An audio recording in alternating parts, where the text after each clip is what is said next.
من الشيطان الرجيم بسم الله الرحمن الرحيم إن الحمد لله والصلاة والسلام على رسول الله وعلى آله وصحبه وسلم تسليما كثيرا أما بعد আজকে আমাদের শেষ রেকর্ডেড দার্স এবং আমাদের এই দার্সের নাম চিন্তার গোলক ধাঁধা।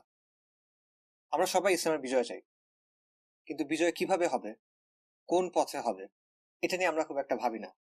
আর যখন ভাবি তখন সেটা খুব একটা গোছানো হয় না, আমাদের চিন্তা ভাবনা তেমন একটা গোছানো হয় না। এগুলো মূলত আবেগ তাড়িত হয়, আবেগ সর্বস্ব হয় এবং অনেক সময় বাস্তবতা বিবর্জিত এবং অনেকটা কল্পনা নির্ভর হয়। আমাদের কি করণীয়, এই প্রশ্নের উত্তর খুঁজতে গেলে আমরা চিন্তার একটা গোলক ধাঁধায় আটকায় যাই, সেখানে ঘুরপাক খাইতে থাকি। এবং আমাদের এই যে চিন্তাগত বিভ্রান্তি, এটার মূলে আছে তিন ধরনের জিনিস। একটা হলো বাস্তবতা সম্পর্কে ভুল ধারণা, আরেকটা হলো মুসলিম উম্মার ইতিহাস সম্পর্কে কিছু ভুল ধারণা, আর তৃতীয়টা হলো শরিয়া সম্পর্কে জ্ঞানের অভাব। প্রথমটার কারণে, অর্থাৎ বাস্তবতা সম্পর্কে ভুল ধারণার কারণে আমরা বর্তমানের একটা ভুল বিশ্লেষণ দাঁড় করাই, আর তারপর সেই ভুল বিশ্লেষণের ভিত্তিতে ওইটার উপর বেস করে আমরা বিভিন্ন ভুল পথে সমাধান খুঁজি। দ্বিতীয়টার কারণে, অর্থাৎ উম্মার ইতিহাস সম্পর্কে ভুল ধারণার কারণে কিছু অবাস্তব ধারণা আমাদের মধ্যে কাজ করে, আর সেই অবাস্তব ধারণার প্রেক্ষিতে আমরা ভবিষ্যতের ব্যাপারে কিছু অবাস্তব চিন্তা ভাবনা পোষণ করি। ভবিষ্যৎ নিয়ে আমাদের যে চিন্তা, সেটা আসলে বাস্তবসম্মত হয় না। আর তৃতীয়টার কারণে, অর্থাৎ শরিয়া সম্পর্কে জ্ঞানের অভাবের কারণে আমরা শরিয়ার অবস্থানের উপর আবেগকে প্রাধান্য দিই, অথবা কোনো দল, সংগঠন বা ব্যক্তির কথাকে শরিয়ার উপর প্রাধান্য দিই। আমরা শরিয়ার হালাল, হারাম, কুফর, শিরক এই বিষয়গুলোর দিকে তাকাই না। দেখা যায় যে জিনিসটা কুফর, ওটাকে আমরা ইস্তেহাদ বানায় ফেলছি, আবার যে জিনিসটা হারাম কিংবা জাস্ট মুবা, সেটাকে আমরা ইমান কুফরের প্রশ্ন বানায় ফেলছি। তো এই তিন ধরনের বিভ্রান্তির মধ্য থেকে প্রথম যে দুই ধরনের বিভ্রান্তি, এটা নিয়ে আজকে আমরা আলোচনা করব ইনশাআল্লাহ। শরিয়ার বিষয়টা নিয়ে আলোচনা দীর্ঘ এবং এটা আসলে আলিমদের কাছ থেকে জানা উচিত, তাই ওই আলোচনাতে আমরা যাব না।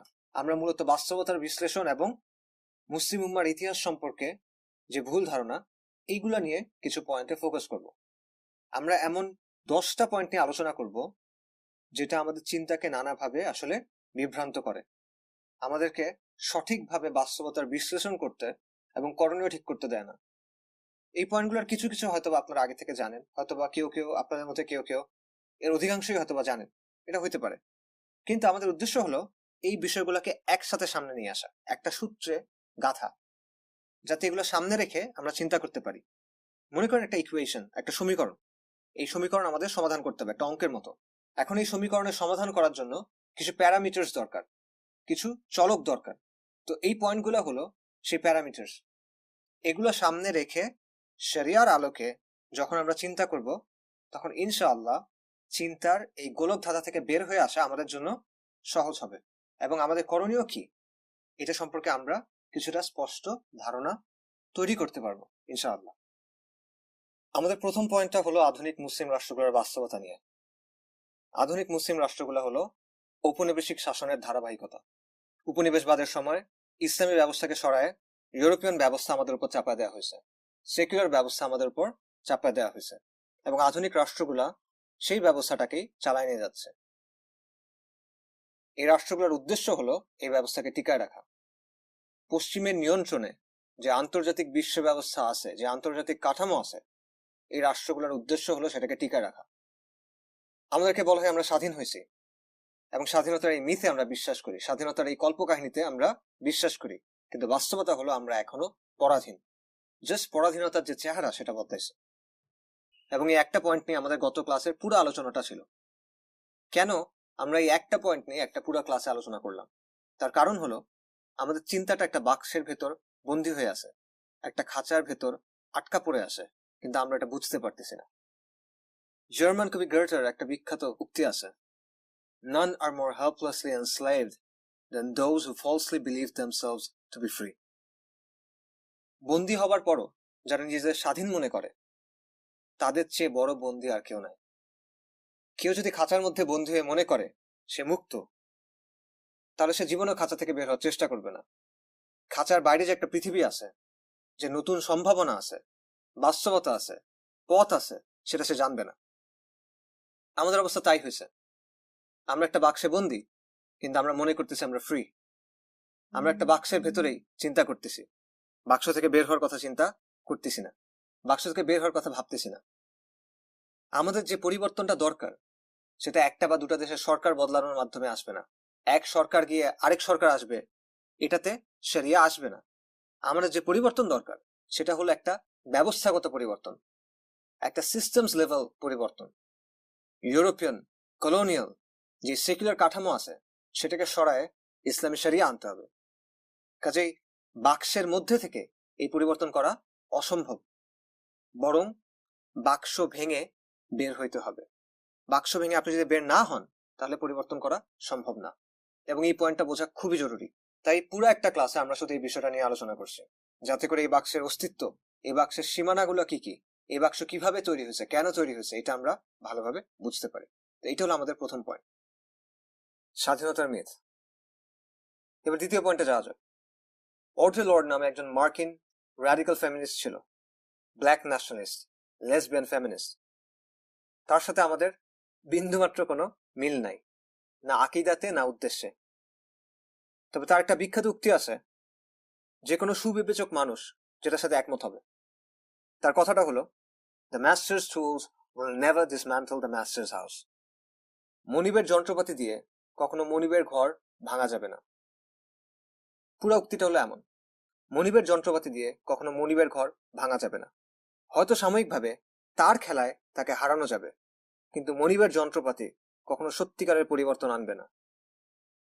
অড্রে লর্ড কথাটা বলছিল তার নিজের আদর্শের জায়গা থেকে, কিন্তু শোষক ও শোষিতের মধ্যে যে কোনো সম্পর্কের ক্ষেত্রে এই কথা আসলে সত্য। এটা একটা মহাজাগতিক বাস্তবতা, সৃষ্টি জগতের নিয়ম। এবং এই একই কথা মালিক শাহবাজ রাহিমউল্লাহ বলছেন, যাকে আমরা ম্যালকম এক্স নামে চিনি। ম্যালকম এক্স রাহিমউল্লাহ অনেক সময় এই ধরনের কথা বলছেন এবং অনেক বিস্তারিতভাবে এই কথাগুলো বলছেন। তো এই কথাটার মানে কি? মনিবের যন্ত্রপাতি দিয়ে কখনো মনিবের ঘর ভাঙা যাবে না, এটা মানে কি? দেখেন, প্রত্যেক শাসন ব্যবস্থায় দাবি দেওয়া পেশ করার একটা মেকানিজম থাকে। প্রত্যেক ব্যবস্থায় পরিবর্তন আনার কিছু নির্দিষ্ট মেকানিজম থাকে। তবে শর্ত হলো আপনাকে ওই ব্যবস্থাকে প্রথমে মেনে নিতে হবে, এবং আপনি যে পরিবর্তনগুলো আনবেন সেগুলো হবে ছোট ছোট কিছু পরিবর্তন, মৌলিক কোনো পরিবর্তন হবে না, বড় কোনো পরিবর্তন হবে না। যেমন ইংরেজরা মুসলিমদের কাছ থেকে ভারত দখল করে নিয়েছিল, তারপর তারা বলছে কারো কোনো অভিযোগ থাকলে আমাদের অমুক অফিসে আসবেন, সেখানে এসে সেটা জানাবেন। কারো কোনো দাবি দেওয়া থাকলে অমুক সাহেবের কাছে যাবা, তাকে এগুলো জানাবা। এটা ছিল বৈধ উপায়, অনুমোদিত উপায়। এছাড়া ইংরেজদের অফিসে কর্মচারী হওয়া, তাদের বাহিনীতে সিপাহী হওয়া, ব্রিটিশ প্রতিষ্ঠানে শিক্ষা অর্জন করা, ইংরেজ শাসনের পক্ষে কাজ করা, ইংরেজদের সহায়তা করা, এইসব কাজের মাধ্যমেও ইংরেজদের নৈকট্য অর্জন করার এবং তাদের কাছে দেন দরবার করার সুযোগ ছিল। অর্থাৎ ইংরেজরা পরিবর্তনের, সংস্কারের দাবি দেওয়া পেশ করার কিছু অনুমোদিত পথ খোলা রাখছিল, এবং সব ব্যবস্থাতেই এরকম কিছু না কিছু পথ থাকে, ফর্মালি বা ইনফর্মালি। বিরোধিতার একটা অনুমোদিত সীমা থাকে। একইভাবে আধুনিক রাষ্ট্রগুলোতে কিছু অনুমোদিত পথ ঠিক করা আছে, যেমন ধরেন গণতান্ত্রিক পদ্ধতি, এটা একটা অনুমোদিত পথ। এখন আমাদের সমস্যা হলো, আমরা যখন পরিবর্তনের কথা চিন্তা করি তখন অনুমোদিত পথের বাইরে যে কিছু হইতে পারে এটা আমাদের চিন্তায় আসে না, আমাদের মাথাতেই আসে না যে এখানে বিকল্প আর কি পথ হইতে পারে।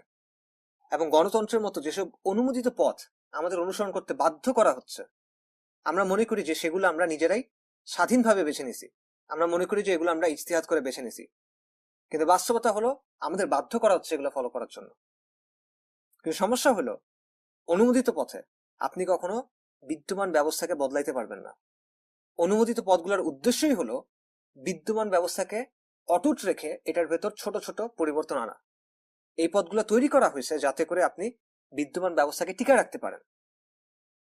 ফ্রেঞ্চ রেভলিউশনের সময় ফ্রান্সের রাজা ছিল লুই দ্য 16th, এবং লুই দ্য 16th কিন্তু সংস্কারের অনেক সুযোগ দিয়েছিল, সে বিভিন্ন পদক্ষেপ নিয়েছিল, সংস্কারের একটা প্রক্রিয়া শুরু হয়েছিল এবং অনেক দাবি দাও সে মেনে নিয়েছিল। কিন্তু যেই পরিবর্তনটা দরকার ছিল, বিপ্লবীরা যেই পরিবর্তনটা চাচ্ছিল, সেটা এই অনুমোদিত পদ্ধতিতে পাওয়া সম্ভব ছিল না।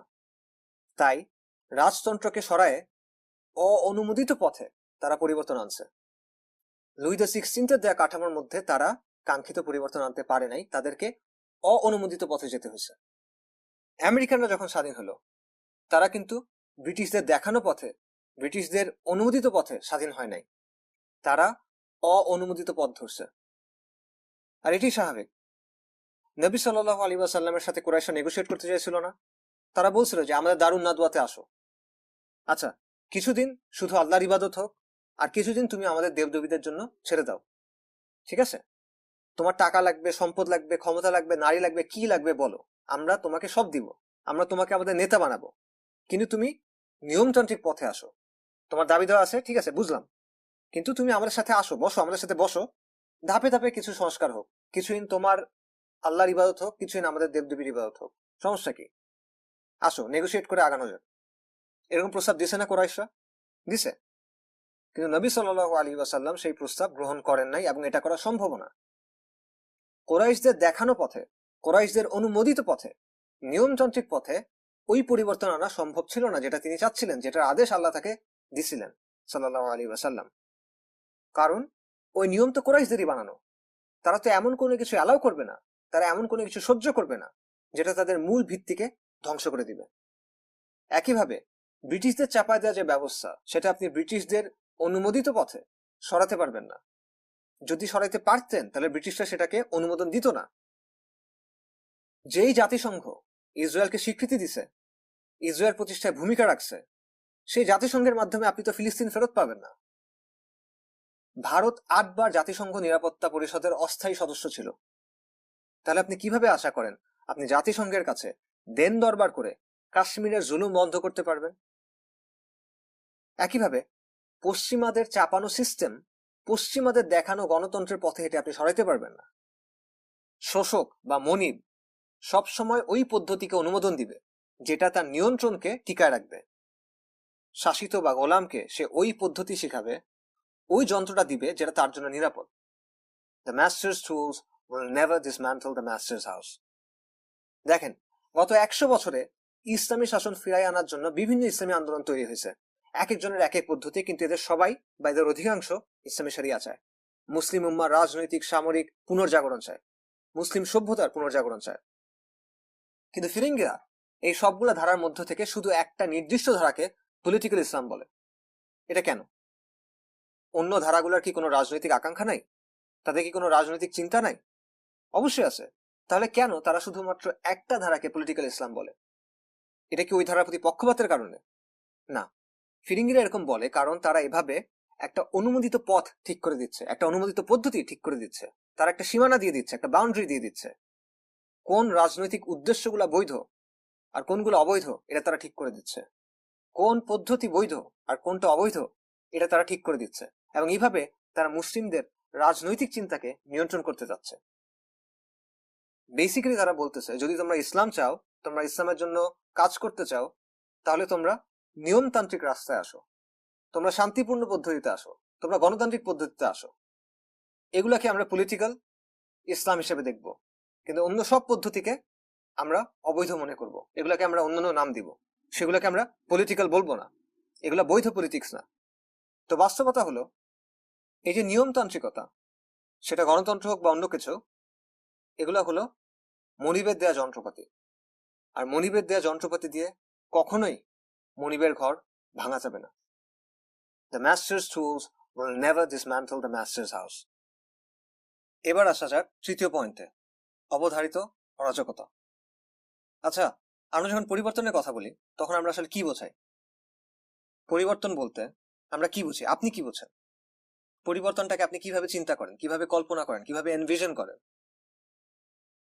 আমাদের মধ্যে বেশিরভাগ মানুষ একটা পরিপাটি সাজানো গোছানো পরিবর্তনের কথা চিন্তা করে।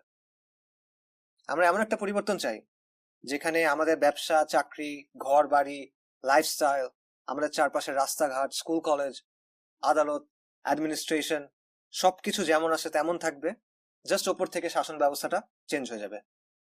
সবকিছু যেমন আছে তেমন থাকবে, শুধু আমার পছন্দের শাসন ব্যবস্থা চলে আসবে।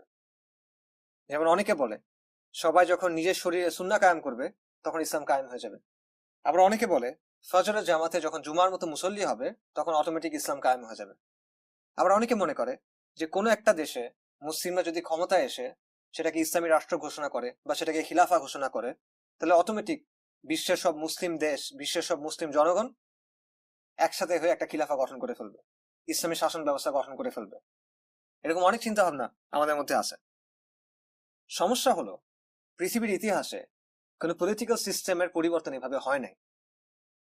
পরিবর্তনের প্রক্রিয়া কখনো এরকম স্মুথ হয় না, বরং পরিবর্তনের প্রক্রিয়াটা রুক্ষ হয়, কঠিন হয়।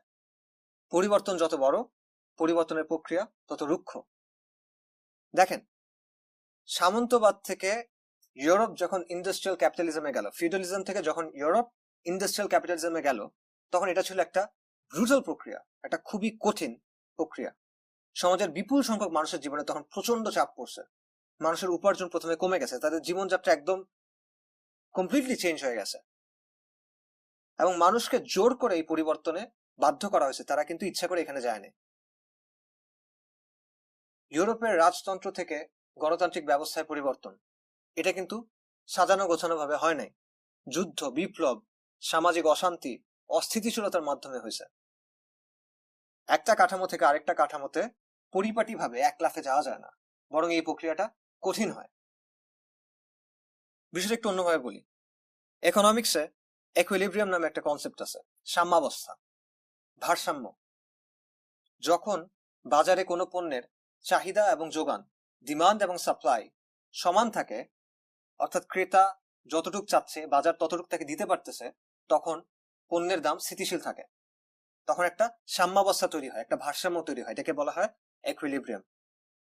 এখন একটা সাম্যাবস্থা থেকে আপনি যখন আরেকটা সাম্যাবস্থা যেতে চাইবেন, তখন এই যে এক জায়গা থেকে আরেক জায়গায় যাওয়া, এই যে এক বিন্দু থেকে আরেক বিন্দুতে যাওয়া, এই যাবার সময়টাতে ইকুইলিব্রিয়াম থাকবে না, ভারসাম্য থাকবে না, সাম্যাবস্থা থাকবে না, বরং কি থাকবে? ভারসাম্যহীনতা থাকবে, অস্থিতিশীলতা থাকবে। এটা হবেই, এটা ছাড়া আপনি পরিবর্তন আনতেই পারবেন না। এখন মানব সমাজ, মানব সভ্যতা এবং শাসন ব্যবস্থার ক্ষেত্রে এই কথাটা প্রয়োগ করে দেখেন। এক সভ্যতা বা শাসন ব্যবস্থা থেকে আপনি যখন অন্য কোনো সভ্যতা বা শাসন ব্যবস্থায় যেতে যাচ্ছেন, তখন অবধারিতভাবে আপনাকে ভারসাম্যহীনতার একটা পর্যায়ে পার করতে হবে, অস্থিতিশীলতার একটা পর্যায়ে পার করতে হবে। ইতিহাসগুলো দেখেন, ফেরাউনের মৃত্যু থেকে শুরু করে কিংডম অফ ইসরায়েল প্রতিষ্ঠা, এই মাঝখানের সময়টাই কি ছিল? রোমের পতনের পর থেকে শুরু করে ইউরোপের উত্থান, ক্রিসেন্ডমের মাধ্যমে উত্থান বা রেনেসার মাধ্যমে উত্থান, এর মাঝখানের সময়টাতে কি ছিল? ফরাসি বিপ্লবের মাধ্যমে সেকুলার স্টেট প্রতিষ্ঠা, এই প্রক্রিয়াটা কেমন ছিল? বলশেভিক বিপ্লবের মাধ্যমে সোভিয়েত ইউনিয়নের প্রতিষ্ঠা, প্রক্রিয়াটা কেমন ছিল? প্রতিটা ক্ষেত্রেই একটা ব্যবস্থার বদলে যখন আপনি আরেকটা ব্যবস্থার দিকে যাচ্ছেন, তখন একটা অস্থিতিশীল, অনিশ্চিত, ভারসাম্যহীনতার পর্যায়ে পার করতে হয়েছে। সেকুলার ইতিহাস বলেন, ওয়াহিদ আলোকে বলেন, এটা বিশ্বের অপরিবর্তনীয় নিয়মগুলোর একটা, এবং কমন সেন্সও তাই বলে। সবকিছু সবকিছুর মতো থাকবে, আমার জীবন আগের মতোই থাকবে, আমি মজ মস্তি করে বেড়াবো, আরাম করব, আর হঠাৎ একদিন সব বদলা যাবে, এমন চিন্তা করা বোকামি। বাস্তব দুনিয়া ভাবে চলে না, বরং পরিবর্তন আসার আগে অস্থিতিশীলতা এবং অরাজকতার একটা পর্যায়ে পার করতে হবেই। কোনো অঞ্চলে যদি প্রতিষ্ঠিত কোনো শক্তি থাকে, সেটা রাষ্ট্র হইতে পারে বা সাম্রাজ্য হইতে পারে, যদি প্রতিষ্ঠিত কোনো শক্তি থাকে, তাহলে সেটার পতনের পর একই মাপের অন্য কোনো শক্তি তৈরি হবার আগ পর্যন্ত ওই অঞ্চলকে পরিবর্তনের এবং পুনর্গঠনের একটা প্রক্রিয়ার মধ্য দিয়ে যেতে হয়, এবং এই প্রক্রিয়াটা চলার সময় ওই অঞ্চলে বিশৃঙ্খলা, অরাজকতা এবং সহিংসতা বিরাজ করে। এটাই হলো অবধারিত অরাজকতা। কাজে আপনি ফট করে একটা সিস্টেম থেকে একটা সিস্টেমে যেতে পারবেন না, আপনাকে অরাজকতা, বিশৃঙ্খলা এবং সহিংসতার একটা পর্যায়ে পার করতে হবে, এবং এই পর্যায়টা পার করার সময় অরাজকতাকে হ্যান্ডেল করতে হবে, অরাজকতাকে নিয়ন্ত্রণ করার চেষ্টা করতে হবে। এটা একটা ঐতিহাসিক বাস্তবতা, কিন্তু এই কথাটা আমরা চিন্তা করার সময় সচেতনভাবে অনেক সময় ধরতে পারি না, কিন্তু অনেকে ইনটুইটিভলি এটা ধরতে পারে। এই কারণে যারা এটা ধরতে পারে তাদের অনেককেই দেখবেন যে তারা পরিবর্তন চায় না, কারণ পরিবর্তন আনতে হলে অস্থিতিশীলতা এবং অরাজকতার পর্যায়ে পার করতে হবে, পরিবর্তন আনতে গেলে অনেক চড়া দাম দিতে হবে, তাই তারা পরিবর্তন চায় না। তারা কোনো মতে এই ব্যবস্থার মধ্যে নিজেদের জীবন কাটায় দিতে চায়, আর অনুমোদিত পথে, বৈধ পথে একটু একটু যা পরিবর্তন করা যায় সেটাতে ফোকাস করতে চায়, এটা নিয়ে তারা খুশি, তারা বড় পরিবর্তন চায় না।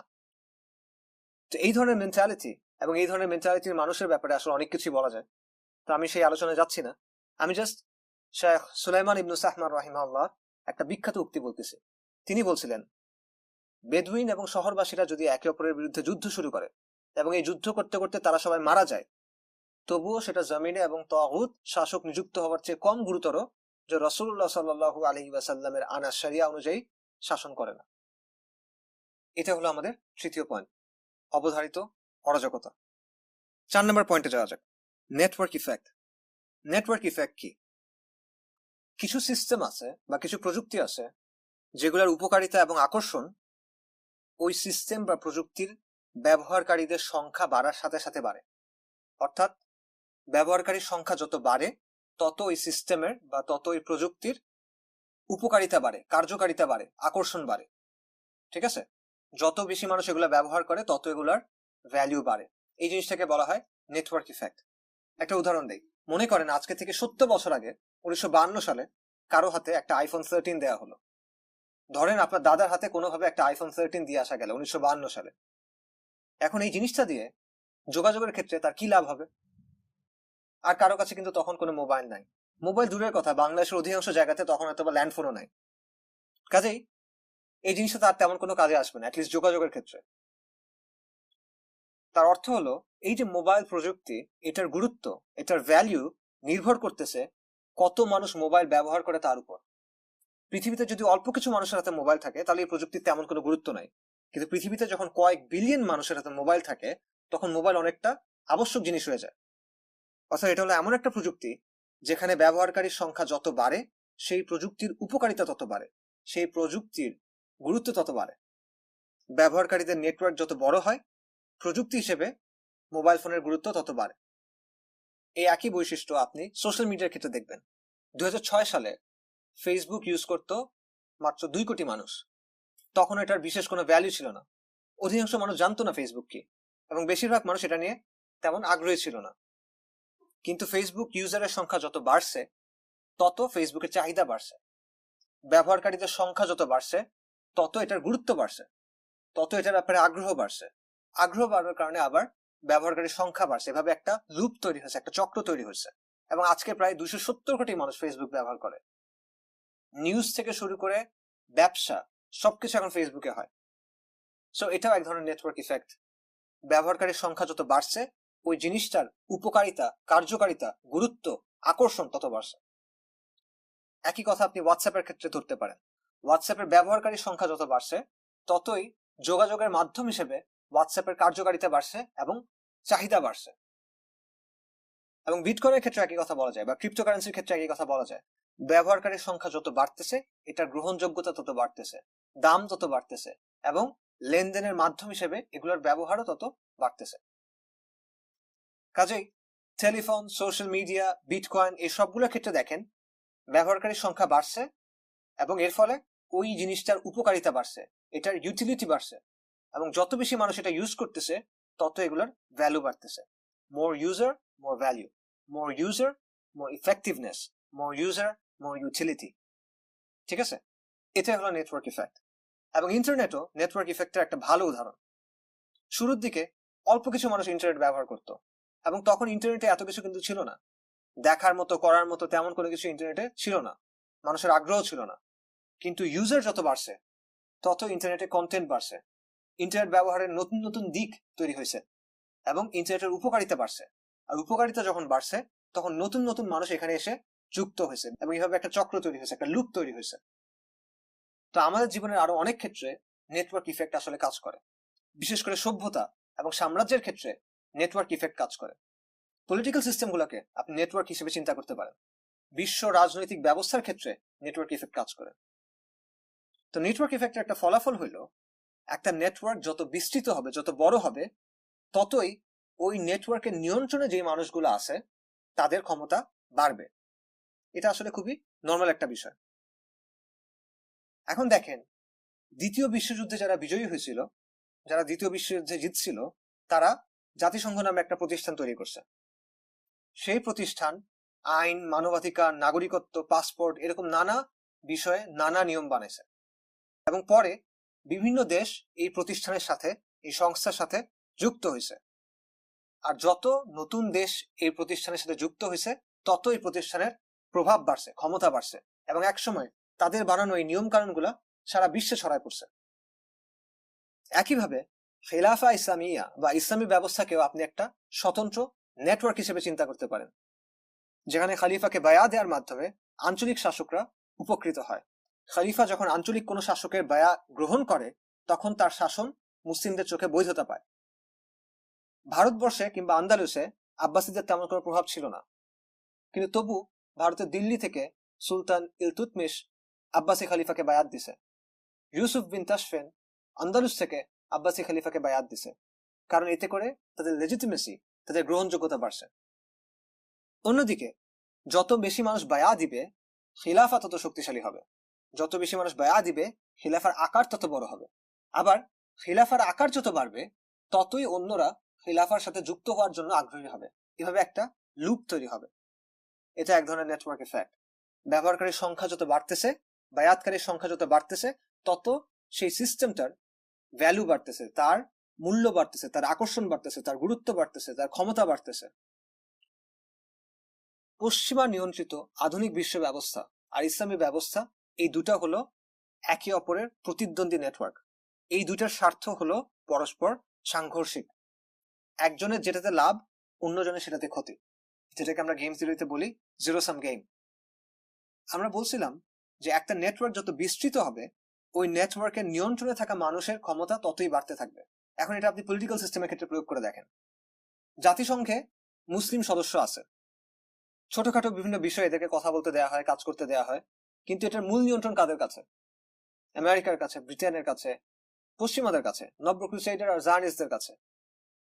তারাই ঠিক করে আন্তর্জাতিক আইন কি হবে, তারাই ঠিক করে যে কোন ধরনের সহিংসতাকে বৈধতা দেওয়া হবে আর কোনটাকে অবৈধ বলা হবে, তারাই ঠিক করে যে কোন আদর্শকে মেনে নেওয়া হবে আর কোনটাকে চরমপন্থা বলা হবে। এগুলো সব তারা ঠিক করে, কারণ এই নেটওয়ার্কটা তাদের।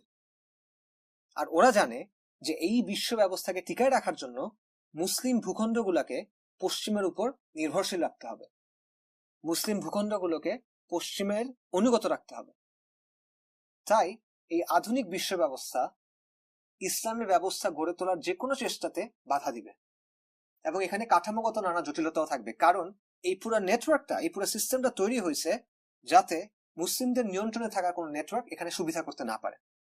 এজন্যই সিস্টেমের ভেতরে ঢুকে সিস্টেম পরিবর্তনের যে চিন্তা, এটা আসলে বাস্তবসম্মত না। সিস্টেমে ঢুকে আপনি ব্যক্তিগতভাবে লাভবান হতে পারেন, সিস্টেম থেকে শেখা বিদ্যা আপনি ইসলামী ব্যবস্থার পক্ষে কাজে লাগাইতে পারেন, এটাতে সমস্যা নাই, কিন্তু সিস্টেমের ভেতরে ঢুকে আপনি ইসলামী ব্যবস্থা প্রতিষ্ঠা করতে পারবেন না। আরবে একটা সামাজিক, রাজনৈতিক এবং বিশ্বাসগত কাঠামো ছিল, যেটা নেতৃত্ব ছিল কোরাইশ, এবং এই কাঠামোটাকে ইসলাম এসে চ্যালেঞ্জ করছিল। এবং কোরাইশরা নবী সাল্লাল্লাহু আলাইহি ওয়াসাল্লামকে তাদের পুরো কাঠামোর জন্য হুমকি মনে করত, এবং এটা যৌক্তিক, তাদের এই মনে করাটা যৌক্তিক ছিল, দুনিয়াবী অর্থে এটা যৌক্তিক ছিল। এই কারণে তারা ইসলামের বিরোধিতা করলো এবং শেষ পর্যন্ত নবী সাল্লাল্লাহু আলাইহি ওয়াসাল্লামকে হত্যা করার চেষ্টা করলো। এবং তখন আল্লাহর নির্দেশে নবী সাল্লাল্লাহু আলাইহি ওয়াসাল্লাম হিজরত করলেন। অল্প কিছু মানুষকে সাথে নিয়ে তিনি মক্কা থেকে চলে গিয়ে একটা ছোট শহরে মদিনাতে ইসলামের ঘাঁটি বানাইলেন, ইসলামের স্বাধীন একটা ঘাঁটি বানাইলেন, যেটা কারো নিয়ন্ত্রণের মধ্যে নাই। এভাবে কোরাইশদের নিয়ন্ত্রণের বাইরে একটা প্রতিদ্বন্দ্বী ব্যবস্থা গড়ে উঠল, একটা প্রতিদ্বন্দ্বী নেটওয়ার্ক গড়ে উঠল। তারপর এই দুই পক্ষের মধ্যে লড়াই হইল এবং আল্লাহ মুসলিমদের বিজয় দান করলেন। আর তারপর এই নতুন যে ব্যবস্থা, এটা ধীরে ধীরে ছড়ায় পড়তে শুরু করলো, দলে দলে মানুষ এখানে যোগ দিল, এবং শেষ পর্যন্ত কি হলো, মক্কা বিজয়ের পর সমগ্র আরবে এই দিন বিজয়ী হইল। তারপর খুলাফায়ে রাশিদিনের সময় আরবের সীমানা ছাড়ায় এটা বিশ্বব্যাপী ছড়ায় পড়লো। এগুলো আমরা সবাই জানি, আলহামদুলিল্লাহ। লক্ষ্য করার বিষয় হলো কোরাইশদের সিস্টেমের ভিতরে ঢুকে কিন্তু ইসলাম প্রতিষ্ঠা করা যায় নাই। মক্কা থেকে হিজরত করে পারস্য কিংবা বাইজেন্টাইনের সাথে যুক্ত হওয়ার মাধ্যমে ইসলামের বিজয় আসে নাই, বরং শুরু করতে হয়েছে একটা স্বতন্ত্র, একটা স্বাধীন নেটওয়ার্ক দিয়ে, মদিনাকে দিয়ে। অর্ধেক পৃথিবী শাসন করা খিলাফা ব্যবস্থার সূচনা হয়েছিল একটা ছোট শহর থেকে, যেটা ছিল বিদ্যমান কাঠামো থেকে বিচ্ছিন্ন। একটা প্রতিদ্বন্দ্বী কাঠামো তৈরি করার মাধ্যমে এই পুরা পরিবর্তনের সূচনা হয়েছিল। এবং এখানেই আমাদের এই পয়েন্টের মূল শিক্ষা, সেটা হলো যে অঞ্চলগুলো আধুনিক বিশ্ব ব্যবস্থার নিয়ন্ত্রণ থেকে সবচেয়ে বেশি বিচ্ছিন্ন, ওইসব অঞ্চল থেকেই ইসলামের বিজয়ে আসার সম্ভাবনা সবচেয়ে বেশি। যদিও আপাত দৃষ্টিতে আমাদের কাছে এই জায়গাগুলোকে পশ্চাৎপদ মনে হয় বা অআধুনিক মনে হয়, আনমডার্ন মনে হয়। মদিনাও এক সময় অগুরুত্বপূর্ণ একটা ছোট শহর ছিল, এবং অগুরুত্বপূর্ণ ছিল দেখেই এখানেই বিকল্প ব্যবস্থা শুরু করা গেছে, এবং তারপর সেটা পুরো পৃথিবী দখল করে নিয়েছে। এবং আজকেও অগুরুত্বপূর্ণ আনমডার্ন জায়গাগুলোই বিদ্যমান নেটওয়ার্কের বাইরে সত্যিকারের ইসলামী ব্যবস্থা প্রতিষ্ঠা করা এবং টিকায় রাখার ক্ষেত্রে সবচেয়ে ভালো ক্যান্ডিডেট, সবচেয়ে সম্ভাবনাময় ক্যান্ডিডেট। কাজে এখান থেকে কয়েকটা উপসংহার পাওয়া যায়। সেগুলো হলো, নতুন ইসলামী ব্যবস্থা তৈরি করতে হলে আপনাকে এমন জায়গাতে, এমন অঞ্চলে ফোকাস করতে হবে যেখানে বর্তমান ব্যবস্থার নিয়ন্ত্রণ নাই অথবা নিয়ন্ত্রণ তুলনামূলকভাবে কম। অর্থাৎ নতুন নেটওয়ার্ক তৈরি করতে হবে বিদ্যমান নেটওয়ার্কের বাইরে। দ্বিতীয় পয়েন্টটা হলো, প্রথম দিকে ইসলামী ব্যবস্থা তুলনামূলকভাবে দুর্বল থাকবে, কারণ নেটওয়ার্ক ব্যবহারকারীর সংখ্যা কম। অন্যদিকে বিদ্যমান নেটওয়ার্ক অর্থাৎ বিদ্যমান বিশ্ব ব্যবস্থা তুলনামূলকভাবে অনেক বেশি শক্তিশালী থাকবে, কারণ অধিকাংশ মানুষ এখনো এই সিস্টেমটার অনুসরণ করতেছে।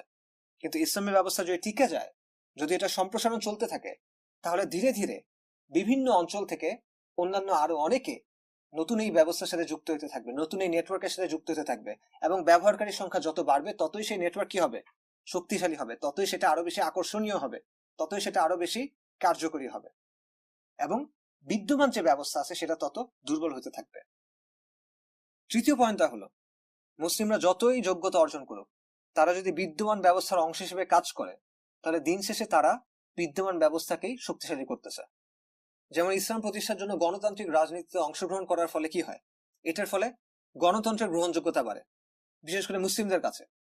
কারণ এটা করতে গিয়ে কি হয়, এটা করতে গিয়ে আপনি গণতন্ত্রকে হালাল বানাতে চান, গণতন্ত্রকে ইবাদত বানাতে চান, গণতন্ত্রকে সুন্নাহসম্মত বানাতে চান, গণতন্ত্রকে জিহাদ বলতে চান। এর ফলে কি হয়, মুসলিমদের কাছে গণতন্ত্রের ব্যাপারে ধারণাটা অস্পষ্ট হয়ে যায়, এবং এতে করে কি হয়, গণতান্ত্রিক ব্যবস্থা আরো শক্তিশালী হয়, এবং ইসলাম প্রতিষ্ঠার যে কাজ সেটা আরো দীর্ঘায়িত হয়, আরো কঠিন হয়ে যায়। এবং একই কথা ব্যক্তিগত পর্যায়েও।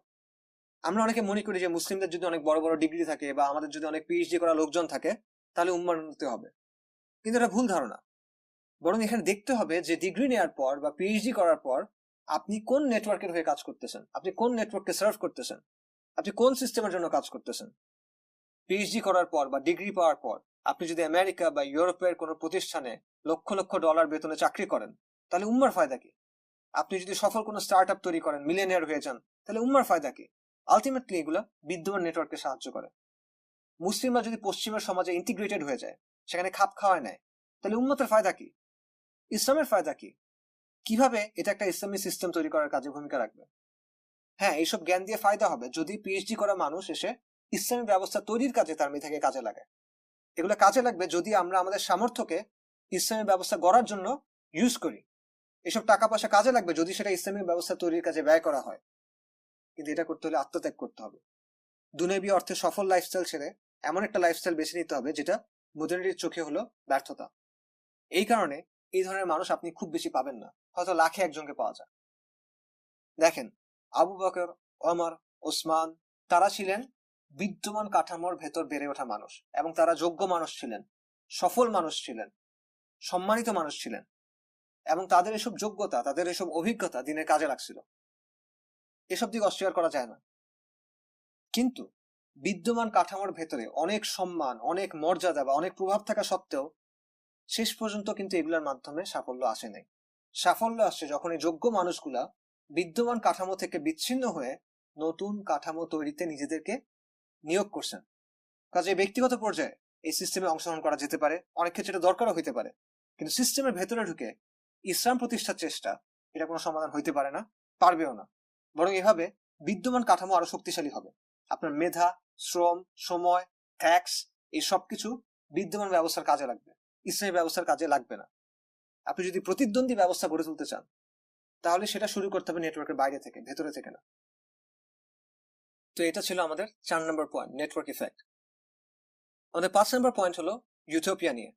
ইউটোপিয়া মানে হলো কল্পজগৎ, এমন কোনো কাল্পনিক অবস্থা যেটা নিখুঁত, যেখানে কোনো ত্রুটি নাই, যে কল্পজগতের স্বপ্ন মানুষকে দেখানো হয় কিন্তু যার অস্তিত্ব আসলে বাস্তবে নাই। এনলাইটেনমেন্টের দর্শনগুলা, মডার্নিটি দর্শনগুলা বিভিন্ন ধরনের ইউটোপিয়ার কথা বলে। কমিউনিজম এক ধরনের ইউটোপিয়ার কথা বলে, লিবারালিজম এক ধরনের ইউটোপিয়ার কথা বলে, এক ধরনের পারফেক্ট বিশ্বের স্বপ্ন দেখায়। যারা ফিউচারিস্ট, তারা ভবিষ্যতে এক ধরনের পারফেক্ট বিশ্বের স্বপ্ন দেখায়। এই আদর্শগুলা দুনিয়াতে এক ধরনের নিখুঁত ত্রুটিহীন বিশ্ব গড়ার স্বপ্ন দেখায় এবং দুনিয়ার বুকে জান্নাতের স্বপ্ন দেখায়। কিন্তু ইসলাম কি আমাদের ইউটোপিয়ার কথা বলে কিনা? একটা লাইভ ক্লাস এটা নিয়ে প্রশ্ন আসছিল এবং এটা নিয়ে তখন আমরা আলোচনাও করছিলাম। আমি বলবো ইসলাম আমাদেরকে ইউটোপিয়ার স্বপ্ন দেখায় না, বরং ইসলাম সবচেয়ে বাস্তব এবং ব্যালেন্সড বিশ্লেষণ দেয়। কিন্তু আমাদের মধ্যে দুঃখজনকভাবে কিছু ইউটোপিয়ান আইডিয়া ঢুকে গেছে। অনেকে বলেন যে ইসলামী ব্যবস্থার দিকে আহ্বান করার সময় বা ইসলামী ব্যবস্থার দাওয়া দেওয়ার সময় ইসলামী শাসন আসলে জীবন কত উন্নতি হবে, কত সুযোগ সুবিধা থাকবে, এই বিষয়গুলোর দিকে আমাদের ফোকাস বেশি করা উচিত। এই ধরনের অ্যাপ্রোচের ব্যাপারে আমার কিছু আপত্তি আছে। এমনিতে দাওয়ার ক্ষেত্রে ইতিবাচক দিকে ফোকাস করা, এটাতে কোনো সমস্যা নেই, এটা স্বাভাবিক জিনিস।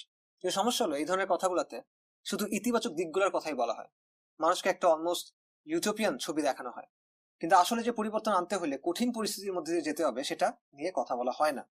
এটার ফলে একটা সমস্যা আছে। সমস্যাটা কি? সেটা হলো আপনি মানুষের মনে একটা অবাস্তব আশাবাদ তৈরি করতেছেন, এবং এই মানুষ যখন কঠিন পরিস্থিতির মুখোমুখি হবে দেখা যাবে যে সে তার অবস্থান থেকে সরে যাচ্ছে, কারণ এই কঠিন পরিস্থিতির মোকাবেলার মতো শারীরিক এবং মানসিক অবস্থা তার নাই। বর্তমানে আমাদের যে লাইফস্টাইল আছে, ইসলামী শাসন আসলে সেটা আরো উন্নত হবে, এই কথাটার আসলে বিভিন্ন অর্থ হয়। যদি আপনি ভালো মন্দকে কোরআন সুন্নাহর আলোকে সংজ্ঞায়িত করেন তাহলে অবশ্যই এটাতে কোনো প্রশ্ন নাই যে অবশ্যই কুফরের শাসনের চাইতে ইসলামী শাসন উত্তম, লক্ষ কোটি গুণে উত্তম, এখানে কোনো প্রশ্নই নাই। কিন্তু আপনি যদি ইউটিলিটারিয়ান প্রিন্সিপালের আলোকে চিন্তা করেন, বস্তুবাদের আলোকে চিন্তা করেন, ভোগবাদের আলোকে চিন্তা করেন, দুনিয়াবি আরামায়েশের জায়গা থেকে চিন্তা করেন, তাহলে কি এই কথাটা সঠিক কি না? জাস্ট একটা উদাহরণের দিকে তাকানো যাক। সুদ ভিত্তিক অর্থনৈতিক অবস্থা। সুদ হলো সবচেয়ে গুরুতর কবিরা গুনাহগুলোর মধ্যে একটা। সুদ হলো আল্লাহর বিরুদ্ধে যুদ্ধ করা। কিন্তু আমাদের যে বর্তমান অর্থনৈতিক ব্যবস্থা এটা পুরোপুরি ভাবে সুদ ভিত্তিক, এবং অবশ্যই আমাদের দায়িত্ব হলো এই সুদ ভিত্তিক ব্যবস্থাকে সরানো যদি আমাদের ক্ষমতা থাকে। কিন্তু এই সরানোর ফলাফলটা আসলে কি হবে, এটা কিরকম হবে, এটা কি আমরা বুঝি কিনা? আমার মনে হয় যে এটা আমরা অনেকেই বুঝি না। দেখেন, আধুনিক অর্থ ব্যবস্থা হলো ডেট বেসড, ঋণ ভিত্তিক। এই ব্যবস্থায় অর্থ অর্থাৎ টাকা বা কারেন্সি তৈরি করা হয় ঋণ হিসাবে। আধুনিক ব্যাংকিং ব্যবস্থায় বাণিজ্যিক ব্যাংকগুলো যখন ঋণ দেয় তখন তারা আক্ষরিকভাবে নতুন টাকা তৈরি করে, এবং ব্যাংকগুলো এই কাজটা করে ফ্র্যাকশনাল রিজার্ভ ব্যাংকিং নামে একটা প্রক্রিয়ার মাধ্যমে। কিন্তু এই বিষয়টা নিয়ে আমরা বিস্তারিত আলোচনা যাচ্ছি না, কারণ এটা কিছুটা জটিল আলোচনা। মূল কথা হলো আধুনিক অর্থ ব্যবস্থা শূন্য থেকে অর্থ তৈরি করতে পারে, এবং এটা একটা প্রভাব হলো মানুষ তার সামর্থ্যের চেয়ে বেশি ব্যয় করে, মানুষ তার সামর্থ্যের চেয়ে বেশি খরচ করে, যেই টাকা তার কাছে নাই সেটা সে খরচ করে, এবং এর ফলে কি হয়? এর ফলে অর্থনীতিতে ভোগ বাড়ে। তো সুদ ভিত্তিক অর্থ ব্যবস্থা কিভাবে মানুষের খরচ বাড়ায়, মানুষের ভোগ বাড়ায়, এটা একটা সহজ উদাহরণ দেখেন। মনে করেন একটা পরিবারে স্বামী স্ত্রী দুজনেই চাকরি করে, দুজনের মাসিক ইনকাম মনে করেন 50,000 করে, অর্থাৎ তাদের টোটাল আয় হলো 1 লাখ টাকা মাসে। কিন্তু তারা যদি ক্রেডিট কার্ড ইউজ করে তাহলে তারা মাসে 1 লাখের চেয়ে বেশি খরচ করতে পারবে। ধরেন তারা মাসে 1,25,000 টাকা খরচ করতে পারবে। এবং তারা যদি একটার বেশি ক্রেডিট কার্ড ইউজ করে, তারা যদি একটা ক্রেডিট কার্ডের বিল আরেকটা ক্রেডিট কার্ড দিয়ে পে করে, তাহলে তারা ইচ্ছা করলে তাদের মাসিক খরচটা সবসময় 1 লাখের উপরে রাখতে পারবে। ঠিক আছে? অর্থাৎ তারা যদি ক্রেডিট কার্ড ইউজ করে তাহলে মাসে 1 লাখ টাকা ইনকাম করেও তারা প্রতি মাসে 1,25,000 বা 1,30,000 টাকা করে খরচ করতে পারবে। যেই টাকা তাদের কাছে নাই সেই টাকা তারা খরচ করতে পারবে। এখন ক্রেডিট কার্ড আসলে কি? বেসিক্যালি এটা একটা সুদি ঋণ, তাই না? কাজে আপনি যদি খুব সহজে সুদি লোন পান তাহলে ঋণ নিয়ে আপনি আপনার জীবনযাত্রার মান বাড়াইতে পারবেন। আপনার কাছে যত টাকা আছে তার চেয়ে বেশি টাকা আপনি খরচ করতে পারবেন, এবং আপনি এমন একটা লাইফস্টাইল মেনটেন করতে পারবেন যেটা সামর্থ্য আসলে আপনার নাই। এটা বিনিময়ে আপনাকে কি করতে হবে? আপনাকে খালি বছর পর বছর এই ঋণগুলার সুদ আসল পে করতে হবে। আপনাকে কাজ করে যেতে হবে যাতে করে আপনি এই ঋণগুলোর সুদ আসল পে করতে পারেন, এবং অনেক মানুষের কাছে এটা গ্রহণযোগ্য এবং অনেকেই এই ধরনের সেটআপে খুশি। এখানে মূল পয়েন্টটা কি? মূল পয়েন্টটা হলো যখন খুব সহজে ঋণ পাওয়ার সুযোগ থাকে তখন মানুষ বেশি খরচ করে এবং মানুষ বেশি ভোগ করে। এখন এই পুরো বিষয়টা গ্লোবাল স্কেলে চিন্তা করেন, বৈশ্বিক পর্যায়ে চিন্তা করেন। সুদ ভিত্তিক অর্থনীতিতে যে মাত্রায় ভোগ করা যায় সেটা সুদ ছাড়া সম্ভব না। চিন্তা করেন যে দুটো পরিবার তাদের একই ইনকাম, সেম ইনকাম, একটা পরিবার প্রতি মাসে 50,000 টাকা করে ঋণ নিয়ে চলে, আরেকটা পরিবার ঋণ নেয় না। তাহলে কারা বেশি খরচ করবে, কারা বেশি ভোগ করবে, কাদের বাসায় বেশি দামি জিনিস থাকবে? অবশ্যই যারা ঋণ নিচ্ছে তারা বেশি খরচ করবে, তারা বেশি ভোগ করবে, তাদের বাসায় বেশি দামি জিনিস থাকবে। তো যেভাবে ক্রেডিট কার্ডের মাধ্যমে বা লোন নিয়ে একটা পরিবার তার সামর্থ্যের চেয়ে বেশি খরচ করতে পারে, তেমনি ভাবে সুদ ভিত্তিক অর্থ ব্যবস্থার কারণে, শূন্য থেকে অর্থ তৈরি করতে পারার কারণে পুরো বিশ্ব, পুরো মানব জাতি আজকে সামর্থ্যের চেয়ে বেশি খরচ করতেছে। যেই টাকা আমাদের কাছে নাই সেটা আমরা খরচ করতেছি। এই যে পুরো বিশ্বে কনজাম্পশন এত বাড়ছে, ভোগ বাড়ছে, এটার পেছনে সুদ ভিত্তিক অর্থ ব্যবস্থার একটা বড় ভূমিকা আছে। এই যে হাতে হাতে মোবাইল, ঘরে ঘরে টিভি, আজকে আমাদের কনজাম্পশনের যে ধরন বা ভোগের যে ধরন, এই সবগুলা হলো পুঁজিবাদী অর্থ ব্যবস্থার ফলাফল। কিন্তু সুদ ছাড়া পুঁজিবাদী অর্থ ব্যবস্থা কি টিকবে? না, টিকবে না। আজকে আমরা যে পুঁজিবাদ দেখি সেটা সুদ ভিত্তিক অর্থ ব্যবস্থা ছাড়া টিকবে না। শুধু গ্লোবাল ফাইন্যান্সিয়াল মার্কেটের কথা ধরেন, বিশ্ব অর্থনীতির 4 ভাগের 1 ভাগ হলো ফিনান্সিয়াল মার্কেট। সুদ ছাড়া এই ফিনান্সিয়াল মার্কেটের অস্তিত্বই থাকবে না। এখন চিন্তা করেন যে ইসলামী অর্থ ব্যবস্থা আসলে কি হবে, ইসলামী ব্যবস্থা আসলে কি হবে। অবশ্যই সুদ বন্ধ হয়ে যাবে এবং সুদ ভিত্তিক ফাইন্যান্সিয়াল মার্কেট বন্ধ হয়ে যাবে। ব্যাংকগুলোর কৃত্রিম টাকা বানানোর যে ক্ষমতা সেটা বন্ধ হয়ে যাবে। এটার ফলে কি হবে? একদিকে সুদী ঋণ বন্ধ হয়ে যাবে, ফলে সুদী ঋণের মাধ্যমে যে ক্রয় ক্ষমতা তৈরি হয়েছিল সেটা আর থাকবে না, এবং ক্রয় ক্ষমতা যখন থাকবে না তখন বাজারে চাহিদাও কমে যাবে। কিন্তু অন্যদিকে যেটা বড় এফেক্ট সেটা হলো বিশ্ব অর্থনীতির ওভারঅল যে সাইজ, যে মোট আকার, সেটা কমে আসবে। আমরা আজকে যে লেভেলে উৎপাদন করতেছি, যে লেভেলে ভোগ করতেছি, সেটা আর মেনটেন করা যাবে না, সেটা বজায় রাখা যাবে না। অর্থাৎ বিশ্ব অর্থনীতির একটা সংকোচন ঘটবে, যার ফলে স্বাভাবিকভাবে জীবনযাত্রার মান কমবে। কাজে আপনি যখন টাকা বানানোর, লোন বানানোর এই সিস্টেমটা বন্ধ করে দিবেন, তখন নিরেট বস্তুবাদী বিচারে চিন্তা করলে সেটার প্রভাবটা ইতিবাচক হবে না, বিশেষ করে প্রাথমিক পর্যায়ে। কাজে ইসলামী শাসন আসলেই যে বস্তুবাদী অর্থে জীবনযাত্রার মান উন্নয়ন হবে, ব্যাপারটা এমন না, বরং উল্টোটা হয় স্বাভাবিক। ইসলামী শাসন আসলে শান্তি আসবে, উন্নতি আসবে, হ্যাঁ আসবে, তবে ইমিডিয়েটলি আসবে না, বরং প্রচুর কাঠখড় পোড়াইতে হবে। আর সেই উন্নতি, সেই শান্তি কিংবা কল্যাণের সংজ্ঞাও আধুনিক পশ্চিমের সংজ্ঞার সাথে আসলে হুবহু মিলবে না। আধুনিক যে পশ্চিমা বিশ্ব ব্যবস্থা সেটা বর্তমানে আছে অবক্ষয়ের পর্যায়ে, যেখানে আছে ব্যাপক প্রাচুর্য, যেখানে জীবনযাত্রার মান অনেক উঁচু। অন্যদিকে ইসলামী ব্যবস্থা আপনাকে ফ্রম স্ক্র্যাচ, একদম মাটি থেকে, প্রথম ধাপ থেকে গড়ে তুলতে হবে। কাজে এই ব্যবস্থাতে প্রথম দিকে প্রাচুর্য থাকবে না, বরং অভাব থাকবে। শুরুর দিকে একটা কঠিন সময় মুসলিমদের পার করতে হবে, যখন বর্তমানের তুলনায় জীবনযাত্রার মান অনেক খারাপ হইতে পারে। পরে ধীরে ধীরে সেটা স্থিতিশীল হবে, ইনশাআল্লাহ সহজ হয়ে আসবে। কিন্তু সেই ক্ষেত্রেও সেটা আধুনিক পুঁজিবাদী সুদ ভিত্তিক ব্যবস্থার পর্যায়ে আসবে কিনা সেটাও একটা প্রশ্ন, এটা আমরা জানি না আসলে। আপনি মদিনার কথা চিন্তা করেন, মদিনাতে প্রথম দিকে মুসলিমদের কিরকম দুর্দশা ছিল সেটা চিন্তা করেন। অর্থনৈতিকভাবে মদিনার অবস্থা ভালো ছিল না। মদিনার চেয়ে মক্কার অর্থনীতি অনেক শক্তিশালী ছিল। মদিনার চেয়ে মক্কার জীবনযাত্রার মান অনেক ভালো ছিল বস্তুবাদী হিসেবে। আর পারস্য সাম্রাজ্য, রোমান সাম্রাজ্য, এগুলার অর্থনীতি, এগুলার জীবনযাত্রার মান তো আরো অনেক অনেক উন্নত ছিল। সেই তুলনায় মদিনা কিছুই ছিল না। মক্কার তুলনাতেই মদিনার অবস্থা ছিল খারাপ। এবং মুনাফিকদের একটা প্রধান আপত্তি ছিল এটা নিয়ে, যে এই ইসলাম তো আমাদের জীবনকে ধ্বংস করে দিচ্ছে। এবং এই অবস্থা কিন্তু অনেকদিন চলছে। নবী সাল্লাল্লাহু আলাইহি ওয়াসাল্লাম খাবার নিয়ে কষ্ট পাইছেন, উপোস করতে হয়েছে তাকে, পরপর 2 দিন তার ঘরে চুলা জ্বলে নাই সাল্লাল্লাহু আলাইহি ওয়াসাল্লাম, এগুলো তো আমরা জানি। পরে যখন বিজয় শুরু হয়েছে, ফাতহ শুরু হয়েছে, যখন সামরিক বিজয়ের মাধ্যমে রাজনৈতিক ব্যবস্থা সুপ্রতিষ্ঠিত হয়েছে, অন্যান্য অঞ্চল নিয়ন্ত্রণে আসছে, তখন ধীরে ধীরে অর্থনৈতিক অবস্থার উন্নতি হয়েছে। অর্থাৎ আপনি যে একটা গ্রাফ চিন্তা করেন, যেখানে এক্স অক্ষে হলো সময় আর ওয়াই অক্ষে হলো জীবনযাত্রার মান এবং অর্থনীতির আকার, তাহলে বর্তমানের তুলনায় ইসলামী ব্যবস্থায় প্রথম দিকে অবনতি হবে এবং ধীরে ধীরে সেটা উপরে উঠবে। ব্যাপারটা এমন হবে না যে একটা স্ট্রেইট লাইনে হুট করে আমরা ইসলামী ব্যবস্থায় চলে যাব এবং সবকিছু আগের মতো থাকবে বা আগের চেয়ে আর উন্নত হয়ে যাবে। প্রথমে আপনার কঠিন একটা সময় পার করতে হবে। প্রথমে জীবনযাত্রার মান কমবে, অর্থনীতির আকার কমবে, তারপর ধীরে ধীরে সেটা স্টেবিলাইজ হতে পারে। এটা হলো জাস্ট অর্থনীতি এবং জীবনযাত্রার মানের কথা। একই কথা অন্যান্য আরো অনেক দিকে প্রযোজ্য হতে পারে। কাজেই উত্থানের যে প্রক্রিয়া, এটা আসলে স্মুথ না, এটা মসৃণ না, বরং এটা একটা বন্ধুর রাস্তা, এটা একটা ভাঙাচোরা বিপজ্জনক রাস্তা। আমরা বসন্তে পৌঁছাতে চাইলে আগে তীব্র ঝড় আর প্রচন্ড শীতের সময় পার করতে হবে।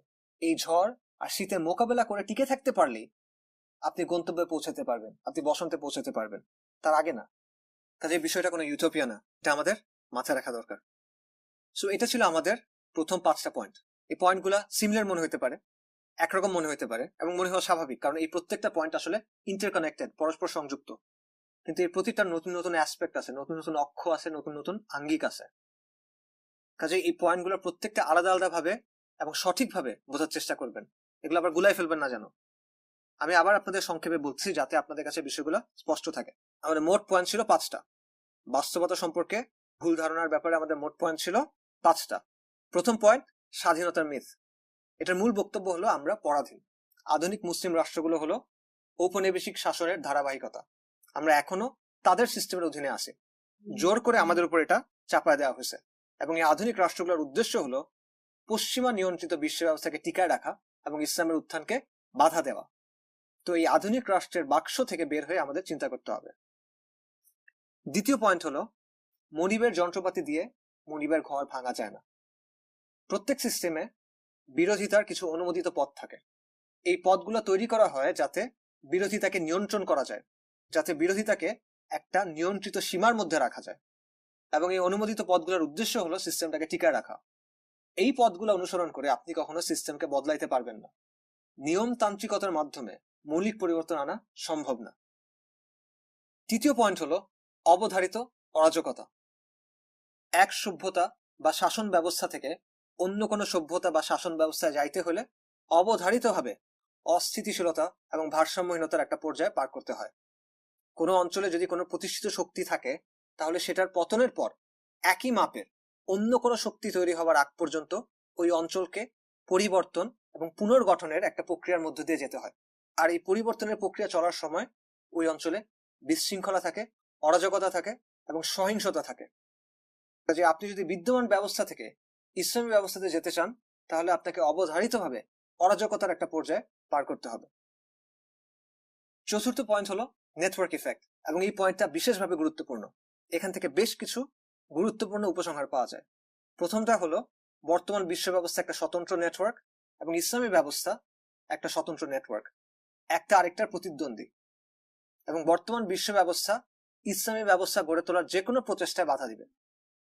দ্বিতীয়টা হলো, নতুন নেটওয়ার্ক গড়ে তুলতে হবে বিদ্যমান নেটওয়ার্কের বাইরে, অর্থাৎ যেসব অঞ্চলে আধুনিক বিশ্ব ব্যবস্থার নিয়ন্ত্রণ সবচেয়ে কম, যেগুলোতে মডার্নিটির প্রভাব সবচেয়ে কম, সেখানে ইসলামী ব্যবস্থা গড়ে ওঠার সম্ভাবনা সবচেয়ে বেশি। এবং তৃতীয় পয়েন্টটা হলো, সিস্টেমের ভেতরে ঢুকে সিস্টেম পরিবর্তনের যে কোনো চেষ্টা আলটিমেটলি ওই সিস্টেমকে শক্তিশালী করে। সিস্টেমের মধ্যে গেলে আপনাকে সিস্টেমের বিভিন্ন অবস্থান মেনে নিতে হয়। ব্যক্তিগতভাবে মানুষ এই সিস্টেম থেকে শিক্ষা, স্কিলস, অভিজ্ঞতা অর্জন করতে পারে, কিন্তু সার্বিকভাবে এই সিস্টেমের ভেতরে ঢুকে আপনি কখনো বিকল্প একটা সিস্টেম তৈরি করতে পারবেন না, বরং এই ধরনের সব চেষ্টা বিকল্প সিস্টেম তৈরির কাজটাকে দীর্ঘায়িত করবে। আর পঞ্চম পয়েন্ট হলো যে ইসলামী ব্যবস্থা কোনো ইউটোপিয়া না। ইসলামী ব্যবস্থা তৈরি হলে সবকিছু এখনের চেয়ে আরো অনেক ভালো হয়ে যাবে, সব নিখুঁত হয়ে যাবে, এটা ভুল ধারণা। বরং বস্তুবাদী মাপকাঠিতে, ভোগবাদী মাপকাঠিতে চিন্তা করলে জীবনযাত্রার মান সহ বিভিন্ন বিষয়ে পরিবর্তন আসবে। প্রাথমিক পর্যায়ে বিভিন্ন দিক থেকে অবস্থা আরো প্রতিকূল হওয়ার সম্ভাবনা বেশি, যদিও ইনশাল্লাহ সময়ের সাথে সাথে এগুলোর উন্নতি হবে।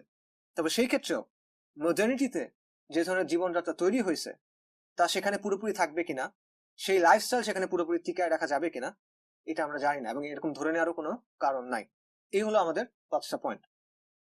আমরা প্রথমে বলছিলাম ইসলামের বিজয়, উম্মার পুনরুত্থান, এই ব্যাপারগুলো নিয়ে আমাদের মধ্যে যে ধরনের ভুল ধারণাগুলো কাজ করে, তার মধ্যে 2 ধরনের ভুল ধারণা নিয়ে আমরা আলোচনা করব। এর মধ্যে প্রথমটা ছিল বাস্তবতা সম্পর্কে ভুল ধারণা। তা আমরা এতক্ষণ যে 5টা পয়েন্টে আলোচনা করলাম, এগুলো হলো বাস্তবতা নিয়ে ভুল ধারণা। এবার আমরা আলোচনা করব মুসলিম উম্মার ইতিহাস নিয়ে এমন কয়েকটা ভুল ধারণা, যেগুলো আমাদের চিন্তাকে গোলক ধাঁধার মধ্যে আটকে রাখে।